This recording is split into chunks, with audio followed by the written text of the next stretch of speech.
And I say to Qatar and all nations who harbor terrorists, you either expel them or you bring them to justice. Because if you don't, we will. Killed Osama bin Laden in Pakistan. It was done to Afghanistan or to Pakistan? No. अस्सलामु अलैकुम। Welcome to conflict card. दोस्तों, Israeli prime minister Netanyahu ने अपना एक recent message दिया है through x, और इस मैसेज में, जो कि बेसिकली 2 मिनट का है, पाकिस्तान को 2 दफ़ा मेंशन किया गया है और कतर को धमकी दी गई है और इनडायरेक्टली पाकिस्तान को भी धमकी दी गई है।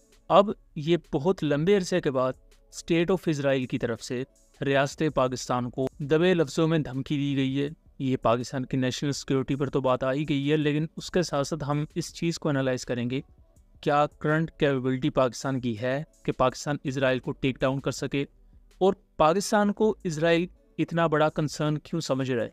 इसके पीछे बहुत बड़ी रीज़न है। अब रिसेंटली आपने ये तो देख लिया होगा कि इजराइल ने एयर स्ट्राइक्स की कतर पर, जिसके बाद जितनी भी अरब नेशंस हैं उन सब में खलबली मच चुकी है। आप सऊदी अरब को देखें, आप यूएई को देखें, कतर को देखें, अब उन्हें भी समझ आ रही है कि एक वक्त तक तो वो फ़लस्तीन के मामले पर चुप रहे हैं। अब जब उनके अपने घरों पर बमबारी शुरू हो चुकी है, वो खुद अब भागम भाग, कभी इधर कभी उधर, कभी उसके पास कभी इसके पास, अब वो ये काम कर रहे हैं। रिसेंटली पाकिस्तान को भी अप्रोच किया गया कतर की तरफ से।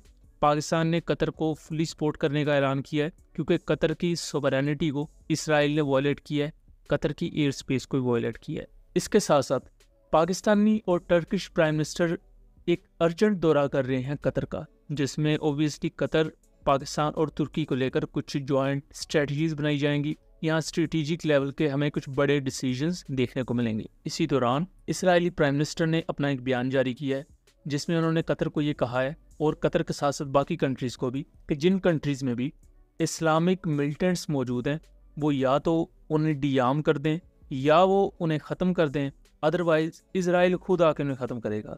मीन्स कि उन्होंने कहा है कि जिस कंट्री पर भी हमें कोई शक होगा, हम उसके मुल्क में जाके एयर स्ट्राइक्स करेंगे। अब ये एक मैप आपके सामने है, इसमें मिडल ईस्ट और इवन एशिया के खित्ते में कई कंट्रीज़ हैं जहां इसराइल 7 अक्टूबर 2023 के बाद से लेकर अब तक हमले कर चुका है, और हार्डली 1 या 2 मुल्क ही बचे होंगे इस पूरे मैप में जो बचे हुए हैं इजरायली बॉम्बिंग से, और हो सकता है कुछ दिनों या कुछ माह तक उनके कंट्रीज़ में भी इसराइल बमबारी शुरू कर दे। और इसराइल की इन हरकतों को इवन यूएस अलाइज भी अब कंडेम कर रहे हैं। यहाँ तक कि फ्रांस के साथ इस वक्त इसराइल का बहुत बड़ा कॉन्फ्लिक्ट चल रहा है। फ्रेंच प्रेसिडेंट ने ये ऐलान किया कि वो फ़लस्तीनी रियासत को कबूल कर लेंगे। इसके साथ साथ बहुत सी दूसरी यूरोपियन नेशंस हैं जो इस बात का ऐलान कर चुकी हैं कि वो फ़लस्तीनी रियासत को तस्लीम कर लेंगे, और देन उसके बाद सैंक्शंस लगाई जाएंगी इसराइल पर। इसराइल इस चीज़ को लेकर परेशान भी है।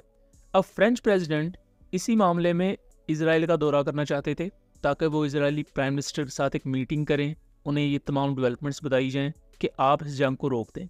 तो इजरायली प्राइम मिनिस्टर ने क्या किया कि फ्रेंच प्रेसिडेंट का दौरा ही कैंसिल कर दिया कि आप हमारे मुल्क में दाखिल ही नहीं हो सकते। ये अपने आप में एक बहुत बड़ी डिसरिस्पेक्ट है फ्रेंच प्रेसिडेंट की। अब यूरोपियन कंट्रीज़ यहाँ इस वजह से इसराइल को अच्छा नहीं समझ रही। उसकी 2 रीज़न्स है।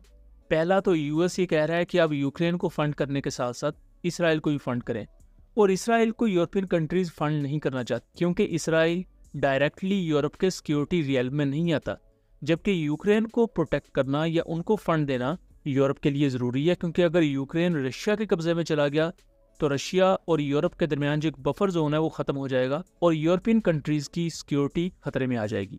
एक तो ये वजह है। दूसरी वजह पब्लिक प्रेशर भी है। इस वक्त सिर्फ मुस्लिम कंट्रीज़ में नहीं, बल्कि नॉन मुस्लिम कंट्रीज़ में भी गजा में जो इस वक्त नस्लकुशी जारी है, यानी कि 63,000 से ज़्यादा लोग शहीद हो चुके हैं। ये सिर्फ हमास के मुजाहिदीन नहीं, बल्कि आम फ़लस्तीनी हैं जिन बेचारों का कसूर ही नहीं है। इस वक्त सबको पता है कि इसराइल जारहियत कर रहा है, और इवन अब नॉन मुस्लिम कंट्रीज़ में भी ये मूवमेंट बहुत ज़्यादा शिद्दत इख्तियार कर चुकी है। अब यहाँ इजरायली प्राइम मिनिस्टर ने बेसिकली पाकिस्तान को ये कहा है कि आपके मुल्क में उसामा बिन लादेन था, उसको यूएस ने जब एयर स्ट्राइक के थ्रू असैसिनेट किया तो कंट्रीज़ उस पर बड़ी खुश थी। ऐसा बिल्कुल भी नहीं है।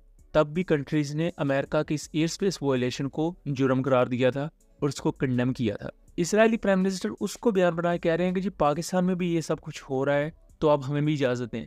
तो इनडायरेक्टली वो कतर के बाद अब ये कह रहे हैं कि देखें ईरान को हमने स्ट्राइक किया, अब पाकिस्तान में भी कुछ ऐसे मिलिटेंट्स हैं तो पाकिस्तान उनके खिलाफ कुछ ऐसा करे वरना हम इसको भी सिक्योरिटी थ्रेट मानेंगे।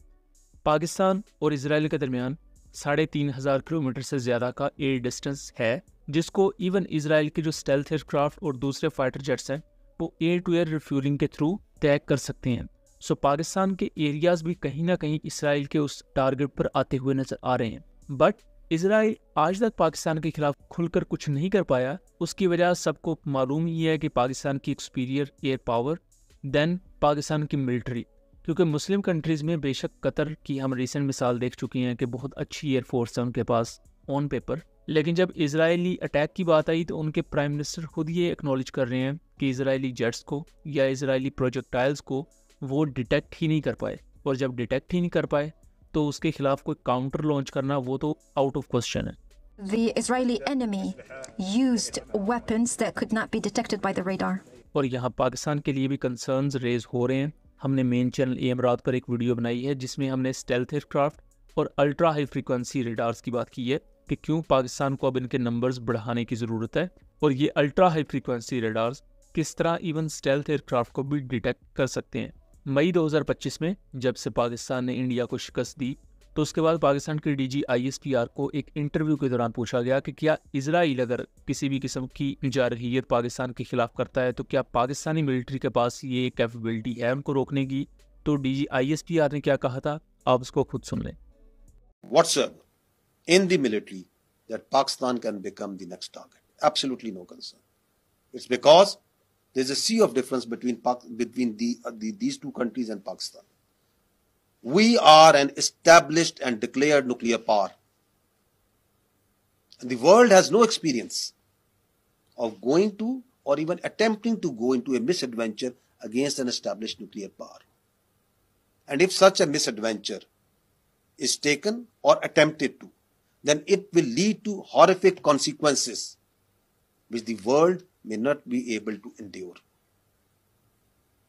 Hence, I have said it before, I will say it again very clearly, that seeking military space for conflict with an established nuclear power for elusive objectives is absurd, sheer stupidity and inconceivable. सो दोस्तों, ये था एक analysis. उम्मीद करता हूँ चीज़ें clear रही होंगी। वीडियो पसंद आई हो तो इसे ज़्यादा से ज़्यादा शेयर कीजिएगा ताकि इस तरह की मज़ीद इन्फॉर्मेटिव वीडियोस हम आपके लिए लेकर आ सकें। मिलेंगे अगली वीडियो में, तब तक के लिए अल्लाह हाफिज़।